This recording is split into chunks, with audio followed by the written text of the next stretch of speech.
Buenas noches, amigas, amigos, a una nueva sesión de Diálogos Marco Escudero. Vamos a tener un tema complejo, como es cuál es la hora de los que están viviendo los partidos políticos, y vamos a tener la amable exposición primero de Jimena Costa. Por favor, adelante y abre la sesión, Jimena. Muchas gracias, Juan Cristóbal.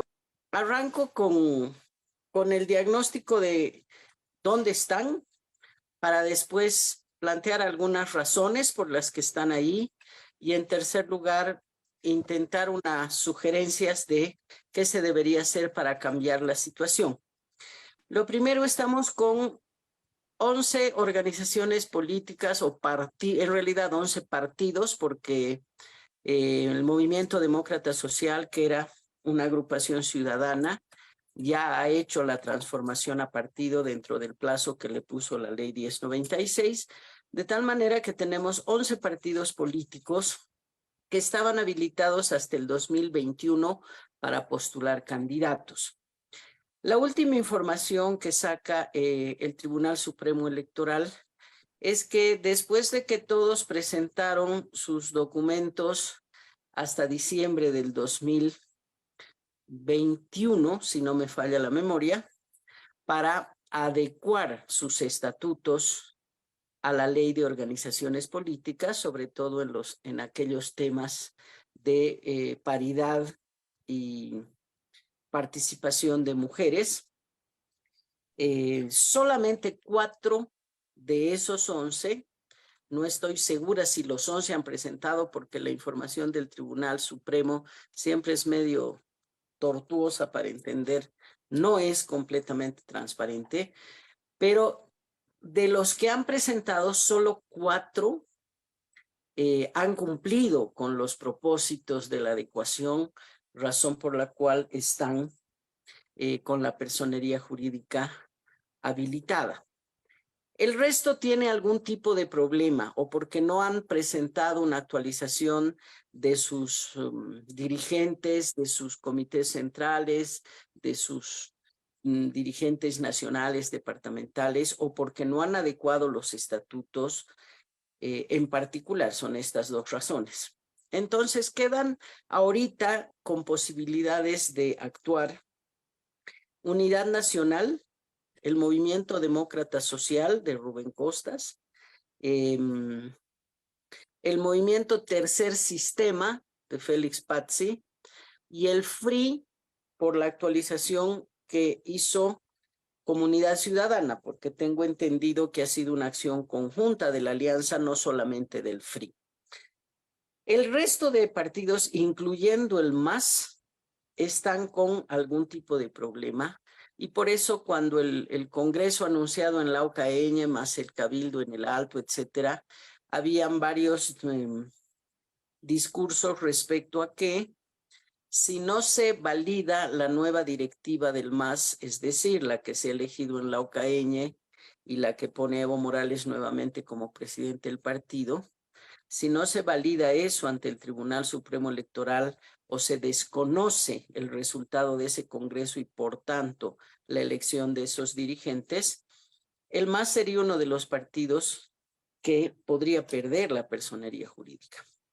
Por supuesto, creo yo que esa sería la peor manera de reordenar la política nacional, porque no es un asunto de sigla, ¿no? Es un asunto de una gran cantidad de actores y sectores que se articulan alrededor del MAS y que no se han sentido representados en otras siglas, en otros partidos, de tal manera que probablemente eso, en lugar de resolver la crisis política, tendería a profundizarla, pero muy poco probable que el Tribunal Supremo entre en la lógica de eliminar sigla. Entonces, podríamos suponer que de una u otra manera el MAS sobreviva, quedarían 5 partidos y nadie puede sospechar que si algunos quieren inscribir una nueva sigla antes del 2025 podrían hacerlo. Estoy pensando básicamente en Luis Arce,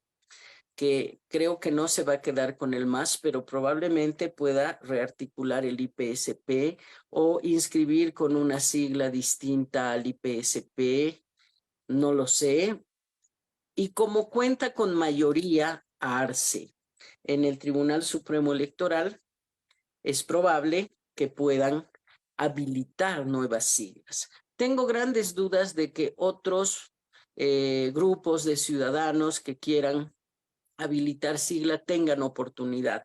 Y la razón por la cual afirmo esto es lo que ha pasado con Sol.bo hace algunos años para la elección 2019, que presentaron libros no solo suficientes, sino por demás en mucho, y gradualmente por cualquier razón, observación, coma, acento o lo que fuese, han anulado libro tras libro tras libro hasta que no les alcanzaban las firmas, ¿no?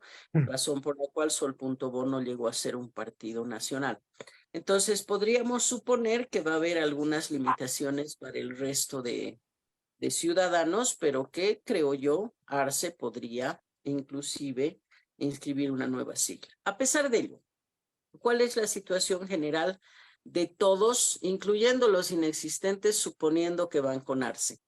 Los partidos políticos nunca han dejado de ser organizaciones alrededor de un caudillo, no importa si de izquierda, de derecha, no, eso es absolutamente intrascendente, sino organizaciones alrededor de la figura de un caudillo, fuertemente personalistas, fuertemente centralistas, eh, está por demás decir gerontocráticas, y no quiero decir que todas misógenas, pero al menos machistas, ¿no? Con enormes dificultades de los jóvenes y de las mujeres de acceder a espacios de poder dentro de la organización por sus propios liderazgos o esfuerzos. Generalmente lo que mejor funciona es la lógica de la yuncucracia, ¿no? Es decir, aquellos que están cerca del jefe o del jefe de facción son los que tienden a empoderarse y seguramente a tener espacio en las listas de candidatos y en franja en la siguiente elección. Pero en general, no importa si es el MAS o es el Unidad Nacional, Movimiento Tercer Sistema, son organizaciones fuertemente caudillistas y centralistas. De tal manera que allí hay un tema que entra en contradicción con las percepciones de las nuevas generaciones. Hago esta consulta año tras año en la UMSA, en diferentes cursos, para preguntar a los jóvenes por qué se movilizarían en la próxima elección si los convocaran. ¿Se movilizarían por un liderazgo, por uno que los represente, etcétera? Y la respuesta es, yo diría que 10 de 10 veces la misma. No nos movilizaríamos por ningún ni líder, ni caudillo, ni nada. Nos movilizaríamos por alguna causa. Muchos con temas medioambientales, animalistas, no tanto así democracia, instituciones, no.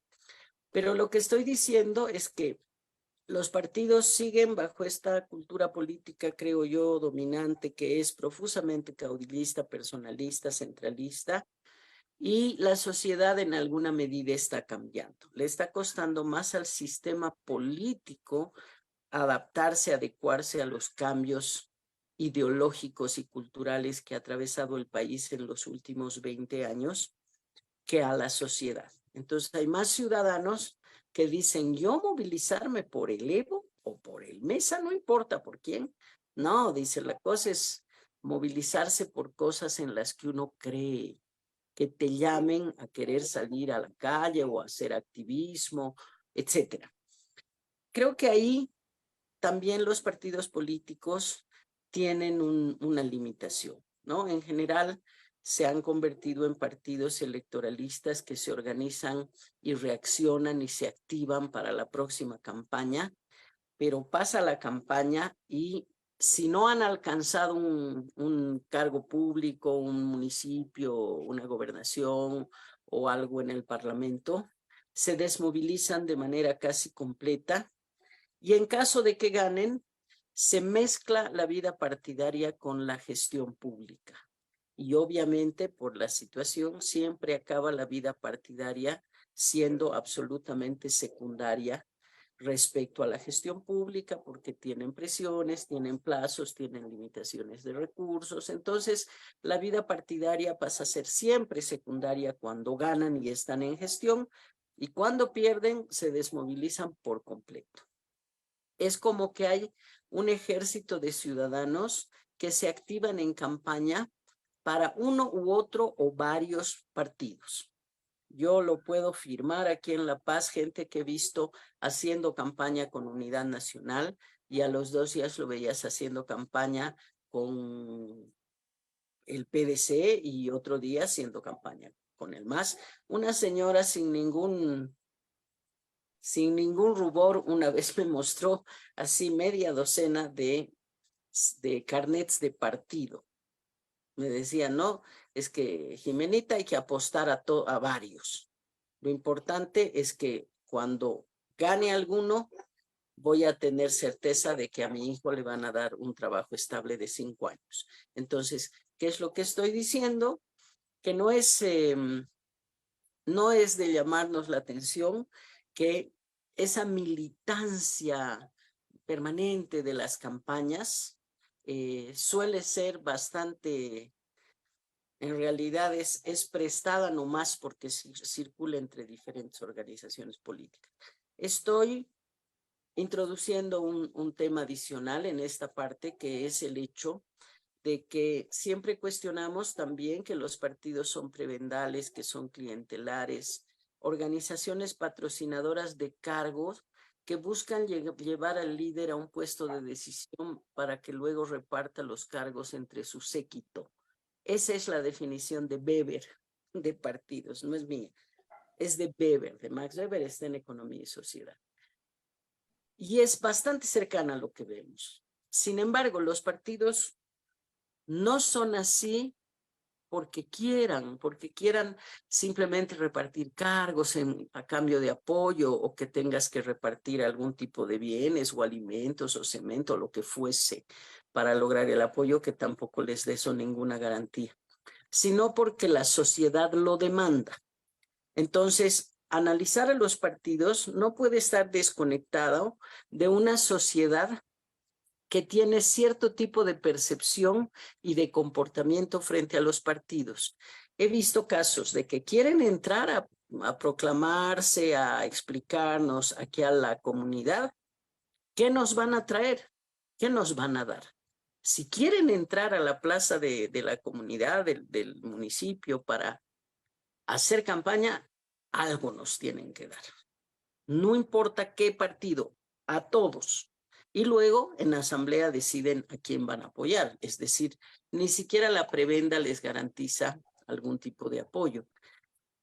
Se ha viciado la relación entre la sociedad y sus representantes. No es cómo me vas a representar, qué es lo que piensas y si yo pienso como tú para que representes mi pensamiento, mis ideas o mis necesidades y expectativas dentro de una instancia de representación. No, es qué voy a obtener si tú ganas. De tal manera que analizar los partidos creo que es insuficiente si no analizamos este tipo de comportamiento de demanda. Lo estamos viendo ahora cuando los llamados movimientos sociales, pero masivamente abandonan a Evo Morales, al que era el líder, al que el sol se escondía, todo iba a ser tristeza, por poco que no había apocalipsis zombies y Evo Morales se iba, y sin embargo, pocos años después, están migrando muy fácilmente para apoyar a Luis Arce Catacora, ¿no? Y probablemente si no fuera el candidato Luis Arce Catacora y hubiese un tercero, el Andrónico, no lo sé, estoy especulando, probablemente migrarían nuevamente. Es decir, la sociedad no solamente apoya un proyecto porque le parece interesante el programa, la ideología, que el propósito del partido o porque el caudillo realmente es fantástico, sino porque hay un cálculo detrás, como es natural, que implica lograr algún tipo de beneficio. Si ese candidato no me lo va a dar, paso al siguiente que lo pueda lograr. Entonces es un tipo de base de los partidos, incluyendo del MAS, que creo que tiene muy poco que ver con afinidades político-ideológicas, sino más bien con intereses corporativos. Lo sabemos, lo hemos dicho muchas veces. Un tema adicional, y voy a entrar ya a las soluciones que uno piensa. Y le voy a pedir a Juan Cristóbal que faltando 5 minutos me avise, por favor. Una de las razones por las cuales creo los partidos políticos se han desarraigado de la sociedad ha sido el que han abandonado el tipo de estructura que tenían antes del proceso de participación popular, que por cierto, yo comparto ese proceso y creo que lamentablemente hemos retrocedido. Era un motor del desarrollo del proceso de participación popular y municipalización. Mi crítica va en el sentido siguiente. Antes de la participación popular, los partidos tenían siempre militantes y buscaban tener dirigentes entre las diferentes, en los diferentes sectores, magisterio, mineros, central obrera, obreros, lo que ustedes quieran, hasta la Federación de Fútbol. Es decir, siempre ir a través de sus profesionales, de sus diferentes cuadros, ir penetrando las organizaciones de diferentes características, grupos de presión, sindicatos, cooperativas, lo que quieran. Y con la participación popular, la mayoría de ellos abandonaron esa forma para establecer una estructura territorial, de tener presencia en todo el país, en cada departamento y en cada municipio, lo cual pues parecía en su momento muy interesante. Pero una de las evaluaciones de los partidos que me tocó hacer hace varios años, he hecho unos 5 en la década anterior, no uno solo, varios de estos trabajos daban como conclusión de que ese cambio de estructura les ha costado muchísimo porque han perdido el vínculo muy fuerte que tenían antes con las diversas organizaciones, que es el lugar donde ha penetrado el movimiento al socialismo, por ejemplo, ¿no? Es decir, el MNR tenía ese tipo de estructura que ahora la vemos en el MAS hace varias décadas, y bajo esa lógica de la presencia territorial, la han abandonado. Creo yo que eso debería replantearse, que los partidos políticos deberían repensar la forma de estructura que mantienen. No es solamente el tema de la adecuación a la 1096, que en un minuto voy a hablar de eso, sino el hecho de que hay cada vez menos gente que quiere aproximarse a un partido, discutir programas, reunirse en la noche para debatir la ideología. Pareciera que eso es de los años 70. Ahora todo es por Zoom y por el meme y el Facebook, y no hay tanta participación directa. Sin embargo, el no tener presencia en esas organizaciones los ha puesto en enorme desventaja. Segundo, aquellas reformas que las ha obligado la ley 1096, los ha obligado la 1096 a adoptar, deben ser reformas que se apliquen de manera sincera y comprometida, y no nada más de forma. En general, todas las organizaciones políticas tienen graves situaciones de acoso y violencia contra las mujeres políticas dentro de las organizaciones. Generalmente no denuncian porque, como es su partido, lo cuidan y buscan la manera de resolver. He conversado con muchas mujeres militantes en estos años que dicen, no voy a denunciar por si no me van a poner en el congelador, y todo lo que hasta aquí he trabajado, soy fundadora, voy a quedar en nada, ¿no? La única organización que le ha dado espacio permanente y recurrentemente a las mujeres ha sido Unidad Nacional, con la Soledad Chapetón, ahora con Lely Reyes, en diferentes instancias de su estructura, lo cual parece muy interesante, sin negar que sigue girando todo alrededor del Samuel, que viene a ser el caudillo de Unidad Nacional, ¿no es cierto? Pero en general los demás partidos, esas reformas las aplican de mentiritas. Y pasa lo mismo con los jóvenes. No quiero decir de los indígenas que hay enormes dificultades de los partidos en general, de la mayoría de las siglas, de tener un vínculo con organizaciones indígenas y que en algunos casos han optado por poner, no lo voy a usar de manera ofensiva, si uno es indio, no debería ofenderse porque le digan indio, pero utilizar un indio nada más para que salga en la foto, ¿no? El caso del Rafael Quispe, que era para mostrarlo en caso de unidad nacional, o el caso de Santos Paredes, que era para mostrarlo en el caso del Movimiento Demócrata Social, es decir, poner uno ahí para que se muestre pluralismo, pero no porque en verdad dentro del partido se discutan todos los asuntos que atañen a las demandas, reivindicaciones, reformas y cambios de visión y cosmovisión que tienen estos otros grupos dentro del partido. Creo que ahí hay otra gravísima limitación. En tercer lugar, y con Van esto ya... 5, Jimena. Tiene 5. Ok, gracias, Juan Cristóbal. En tercer lugar, creo que no tanto la ley de partidos políticos, pero en particular la ley de organizaciones políticas es una norma pensada para tener a los partidos bajo tutela y control y limitar su acción a lo que les permita un Tribunal Supremo Electoral que desde la entrada de José Luis Exeni hace muchos años, Antonio Costas de por medio y todo lo demás, hasta el presente, ha actuado bajo la influencia del movimiento al socialismo, ¿no? No en todos los casos a la totalidad de vocales, pero les puedo afirmar que en todos los casos a la mayoría de los vocales los han designado y los han nombrado para que cumplan una tarea y así han aceptado el cargo. He llegado a saber cuando estaba en la Cámara de Diputados que antes de poner su nombre en la lista, en las ternas para la postulación, a la hora de elegir a los que tienen una nota mayor a 10 puntos, por ejemplo, en esa época tenías que tener 8 para estar aprobado y hasta 13, de tal manera que se decía, los que tienen más de 10 puntos son los que hay que ponerse el ojo. Y en medio de eso te enteras que los llamaban a los de más de 10 puntos para decir, ¿quieres entrar? Entonces, tienes que cumplir estas tareas, a mí me vas a responder, si te comprometes a eso, vas a entrar en la terna, y si no, no. Es decir, en la mayoría de los casos, no importa buenos o malos postulantes, si han llegado, generalmente lo han hecho reunión previa con el oficialismo.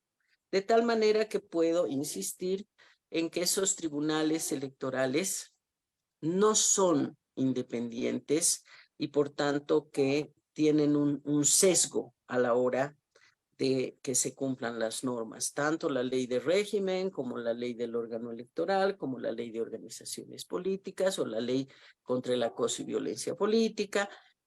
En general hay un sesgo ahí y la mayoría de los partidos han aplicado algunas reformas para adecuarse a la norma sin convicción, pero igual han caído todos, y por eso digo que la norma también es el problema, en procesos que les impiden crecer. La ley de organizaciones, por muy buena y avanzada que sea, es una ley que controla todo a las organizaciones, hasta se le llama transfugio a la disidencia, de tal manera que en lugar de fortalecer las organizaciones políticas, esa ley gradualmente las arrincona y probablemente el objetivo es que las destruya. Cuando se aplicó esa norma yo estaba y en este tema, por ejemplo, del transfugio y la disidencia, le discutí a Gabriela Montaño allí parada al lado de la directiva, no por micrófono, y le dije, Gabriel, esto no es transfugio, es disidencia. Si tú tienes una opinión distinta a la línea del partido, no es transfugio, que te pases a defender otra línea de otro partido, que te cambies de... Eso es transfugio. Pero que tengas una opinión distinta se llama disidencia. Y me dijo, claro, pero ¿cómo crees que vamos a controlar a los librepensantes si no le ponemos eso? Jimena, no vamos a ceder, no vamos a modificar, se va a quedar así. De tal manera que nuevamente las leyes Sillerico, esto está pensado para evitar que haya librepensantes y por tanto en una organización democrática impides la disidencia, ¿y a cuál sería la democracia interna? Creo que esa ley debe modificarse, creo que no estamos en condiciones de modificarla ahora, pero de repente seleccionando cosas muy concretas. En el artículo 29, si se quedan las primarias, yo le pondría al menos 2 postulantes para las primarias, sino, como dice la Dunias, deberían salir. Y probablemente alguna reforma así muy puntual, porque de otra manera es inútil pensar en muchos cambios. Y esa ley, creo, ha sido hecha para tener un control total sobre los partidos a través de un Tribunal Supremo que no es independiente bajo control del partido.